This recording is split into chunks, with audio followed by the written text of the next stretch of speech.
샬롬, 반갑습니다. 김일의 목사입니다. 지난 한 주간 잘 지내셨죠? 여러분들께서 늘 감사하고 기쁜 마음으로 하루하루 건강하게 지내시기를 기도드립니다. 우리가 지난번에는 아브라함이 이삭을 하나님께 바치는 여호와 이레의 사건을 배웠습니다. 오늘은 창세기 23장으로 아브라함의 아내 사라의 죽음을 알아보려고 합니다. 제가 1절부터 4절까지를 읽어보겠습니다. 사라가 127세를 살았으니 이것이 곧 사라가 누린 햇수라. 사라가 가나안 땅 헤브론 곧 기럇 아르바에서 죽음에 아브라함이 들어가서 사라를 위하여 슬퍼하며 애통하다가 그 시신 앞에서 일어나 나가서 헷족속에게 말하여 이르되 나는 당신들 중에 나그네요 거류하는 자이니 당신들 중에서 내게 매장할 소유주를 주어 내가 나의 죽은 자를 내 앞에서 내어다가 장사하게 하시오. 아브라함의 아내 사라가 127세의 나이로 헤브론에서 죽습니다. 아브라함은 아내가 죽었다고 고향으로 돌아가서 장사하려고 하지 않습니다. 사라와 살던 곳, 그리고 사라가 죽은 이곳 헤브론에서 매장하려고 합니다. 그래서 그 지역의 주민인 헷족속에게 매장할 땅을 달라고 말합니다. 그런데 아브라함이 자신을 당신들 중에 나그네요 거류하는 자라고 자신을 소개합니다. 그도 그럴 것이 그 땅의 원주민의 눈에선 아브라함 가족은 나그네 같은 외부인이 맞습니다. 아브라함은 아무리 그곳에서 오래 살았어도 또 하나님이 가나안 땅 전부를 자신에게 주신다고 약속하셨어도 아직은 나그네와 거류민으로 자신을 인식했습니다. 그런데 우리 역시도 아브라함처럼 이 땅의 거류민인 것을 여러분 아십니까? 우리가 이 세상을 살아가지만 우리의 본향은 천국입니다. 순례자와 같이 이 세상은 잠시 지나가는 곳일 뿐 우리가 영원히 살아갈 곳은 하나님 나라입니다. 성경은 그곳을 고통도 아픔도 눈물도 없는 완전한 곳이고 우리를 위해서 하나님께서 예비하신 곳이며 믿음으로만 그곳을 갈 수 있다고 말하고 있습니다. 여행객이 여행지에서 평생 살 것처럼 집을 사지 않듯이 우리 역시도 이 땅에서 영원히 살 것처럼 더 가지려고 더 높아지려고 하지 않고 우리가 살아갈 천국을 사모하며 믿음으로 살아가야 할 것입니다. 4절에 아브라함이 아내 사라를 매장할 소유지를 달라고 하자 헷족속이 이렇게 답을 합니다. 6절 말씀입니다. 내 주여 들으소서. 당신은 우리 가운데 있는 하나님이 세우신 지도자이시니 우리 묘실 중에서 좋은 것을 택하여 당신의 죽은 자를 장사하소서. 우리 중에서 자기 묘실에 당신의 죽은 자 장사함을 금할 자가 없으리이다 라고 말입니다. 정말 놀라운 사실은 이들이 아브라함을 내 주여라고 부르며 높인다는 것입니다. 그리고 하나님을 믿지 않는 사람들인데도 불구하고 아브라함 보고 당신은 하나님이 세우신 지도자라고 말하며 공짜로 아무 땅이나 원하는 곳에서 아내를 매장하라고 합니다. 그들은 아브라함을 정말 존경했으며 또 그가 하나님과 특별한 관계 가운데 있다는 것을 인정합니다. 그렇기에 원하는 곳에 아내를 매장하라는 정말 파격적인 제안을 하는 것입니다. 아브라함은 조카 롯과 헤어지고 헤브론에서 오랫동안 살았고 또 외지인이었기 때문에 지역 주민들은 아브라함을 잘 알았을 것입니다. 창세기 21장에서는 아비멜렉과 군대 장관 이 비골이 아브라함에게 내가 무슨 일을 하든지 하나님이 너와 함께 계시도다 라고 말하면서 평화 조약을 맺기도 했습니다. 이를 보면 아브라함이 사람들로부터 인정받은 것은 그의 소유가 막대해진 것만이 아닐 것입니다. 이전에 네 왕들로부터 잡혀간 조카 롯을 아브라함이 구출해온 사건, 그리고 심판받아서 불타는 소돔에서 아브라함의 조카 롯과 가족들을 하나님이 구하신 사건, 또 애굽 왕과 아비멜렉 왕으로부터 사라와 아브라함을 보호하신 사건들을 통해서 아브라함이 하나님으로부터 특별한 도우심을 받고 있다는 것이 소문이 났을 것입니다. 그리고 아브라함이 살아가는 방식도 가나안 족속과 달리 그 말과 행동이 남달랐을 것입니다. 저는 이 점을 통해서 다시 한번 믿음은 하나님이 나와 함께 하심이 나타나야 하는구나. 그리고 그 믿음은 내가 같이 사는 사람들에게서 인정받아야 하는 것이구나 라고 생각되었습니다. 교회에서 보여지는 것이 전부가 아니고 또 진짜가 아닐 수 있다는 사실을 다시금 깨닫게 되었습니다. 일전에 제가 청년부를 담당할 때 한 청년의 어머니에게 전화가 왔습니다. 어머니는 신앙이 없는 분인 것 같았는데 자기 자식이 청년부에서 리더라고 하는데 왜 집에서는 엉망으로 사느냐고, 교회에서 예배 드린다고 하고 또 교회를 섬긴다고 하는데 왜 그런 모습이 가정에서는 찾아볼 수 없느냐고 저에게 하소연을 하셨습니다. 참 제가 할 말이 없었습니다. 그런데 청년뿐만이 아닙니다. 교회 장로님의 회사에서 근무하던 직원이 저를 찾아왔습니다. 교회에서 보여지는 모습과 회사에서의 모습이 너무나 달라서 힘이 들다고 말합니다. 뉴스에 나오는 갑질을 하는 사장님들과 전혀 다를 게 없는데 교회에서는 사람들에게 친절하게 대하고 또 존경받는 모습이 너무 화가 난다고 말합니다. 그런 이야기를 들을 때 정말 씁쓸합니다. 그분들의 실체를 알게 되어서이기도 하지만 저도 예외가 아니기 때문에 말입니다.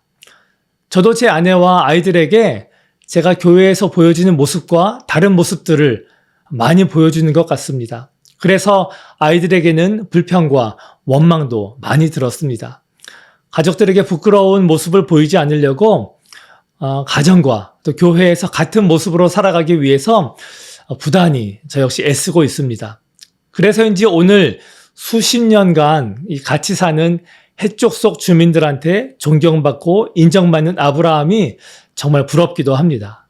여러분들도 가족들과 또 함께 일하는 사람들에게 믿음과 그 삶이 인정받는 은혜가 있기를 바랍니다. 저도 더요 노력하도록 하겠습니다. 아브라함이 하나님과 동행하는 삶을 살았기에 해쪽 속은 존경하는 아브라함에게 어느 곳이든지 마음에 드는 곳에 아내를 장사하라고 정말 놀라운 제안을 합니다. 여러분이라면 그 제안을 받으시면 어떻게 하시겠습니까? 할렐루야 하지 않겠습니까? 역시 하나님이 나와 함께 하시기에 내게 주시기로 한 이 약속의 땅에서 아내를 그것도 무료로 장사할 수 있게 해주시는구나 하지 않겠습니까? 애굽 왕과 아비멜렉 왕의 마음도 움직이신 하나님이 또 이 해적 속의 마음도 만지시는구나 하지 않겠습니까? 그런데 웬걸요? 아브라함이 어떻게 반응하는지 아십니까? 7절부터 9절까지의 말씀입니다. 아브라함이 일어나 그 땅 주민 해쪽 속을 향하여 몸을 굽히고 그들에게 말하여 이르되 나로 나의 죽은 자를 내 앞에서 내어다가 장사하게 하는 일이 당신들의 뜻일진데 내 말을 듣고 나를 위하여 소할의 아들 에브론에게 구하여 그가 그의 밭 머리에 있는 그의 막벨라 굴을 내게 주도록 하되 충분한 대가를 받고 그 굴을 내게 주어 당신들 중에 장사할 소유지가 되게 하기를 원하노라 하매. 아브라함은 공짜로 매장할 땅을 주겠다는 제안을 정중히 거절하고 자신이 땅값을 지불하게 해달라고 합니다. 그 땅 주민 해쪽 속들로서는 정말 이해가 되지 않는 반응입니다. 그래서 해쪽 속은 다시 한번 말합니다. 11절을 보면 내 주여 그리 마시고 내 말을 들으소서. 내가 그 밭을 당신에게 드리고 그 속의 굴도 내가 당신에게 드리되 내가 내 동족 앞에서 당신에게 드리오니 당신의 죽은 자를 장사하소서라고 말합니다. 이 정도 말하면 못 이기는 척하고 그렇게 말씀해 주시니 감사합니다 할 법도 한데 아브라함은 다시 한번 정중히 사양하고 이렇게 말합니다. 12절, 13절 말씀입니다. 아브라함이 이에 그 땅의 백성 앞에서 몸을 굽히고 그 땅의 백성이 듣는 데서 에브론에게 말하여 이르되 당신이 합당히 여기면 청하건대 내 말을 들으시오. 내가 그 밭값을 당신에게 주리니 당신은 내게서 받으시오.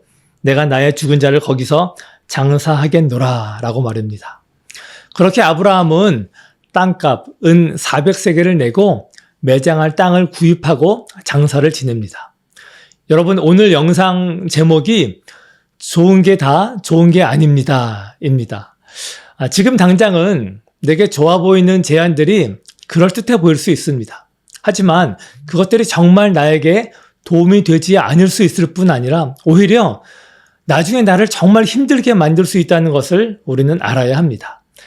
바라던 것들이 이루어졌다고 하나님이 도와주셨다고 생각해서는 안 됩니다. 물론 그럴 수도 있지만 성경에는 좁은 문으로 들어가기를 힘쓰라 합니다.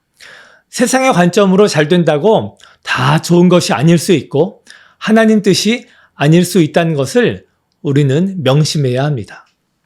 오늘 본문에서 아브라함이 그렇게까지 그들의 제안을 거절하면서 그 땅의 값을 다 지불하고 정식으로 그 땅을 구입한 데는 다 이유가 있습니다. 아무리 지금 그 땅의 주민들과 아브라함의 사이가 좋다고 해서 그 관계가 영원하지 않기 때문입니다. 그들이 언제 변심할지, 또 그들이 죽고 그들의 후손들이 이 거래를 인정할지 전혀 믿을 수 없기 때문입니다. 지금에야 공짜로 매장을 하게 했지만 언제 이 모든 일을 없던 일로 되돌릴지 알 수 없는 일이고, 그랬을 때 아브라함과 그 후손들이 대응할 근거가 전혀 없기 때문입니다.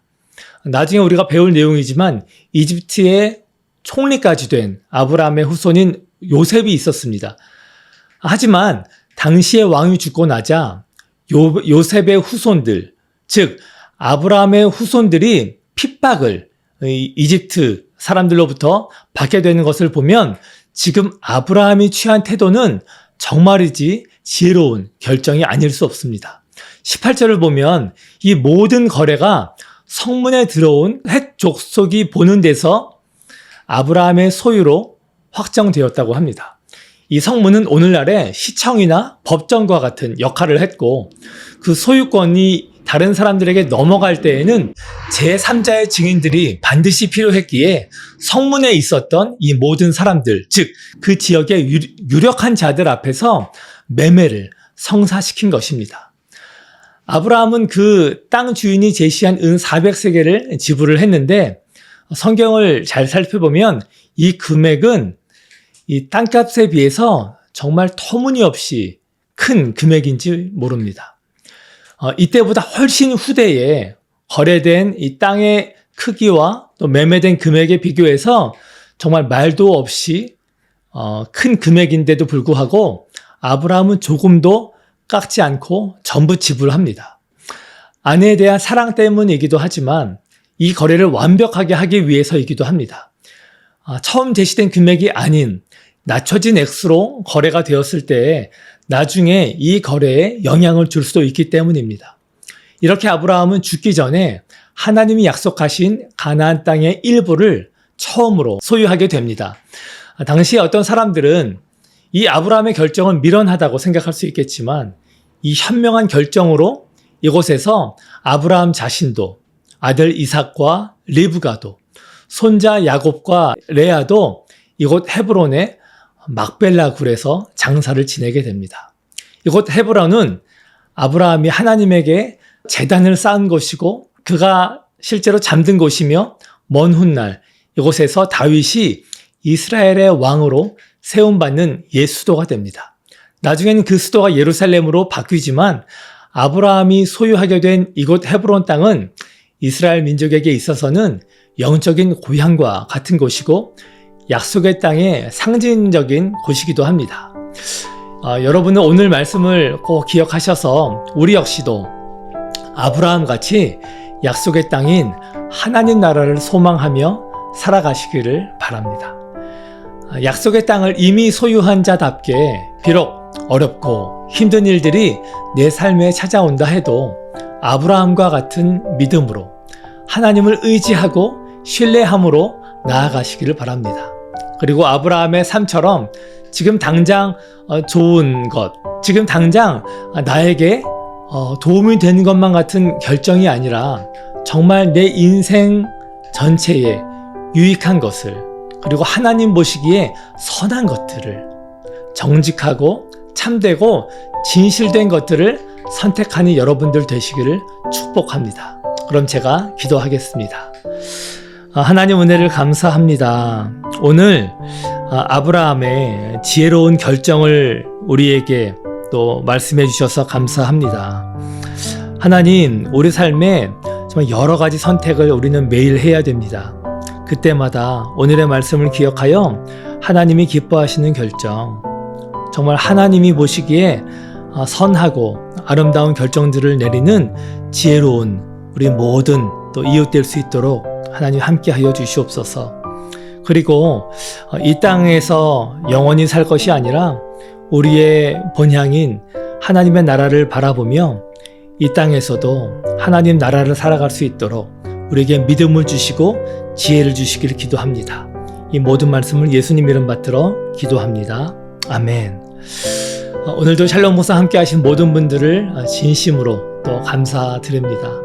날마다의 삶에 정말 하나님의 샬롬, 그 평안을 가지고 날마다 감사하시며 또 건강히 살아가시는 여러분들 되시기를 저 역시 날마다 기도하겠습니다. 여러분 사랑합니다. 축복합니다.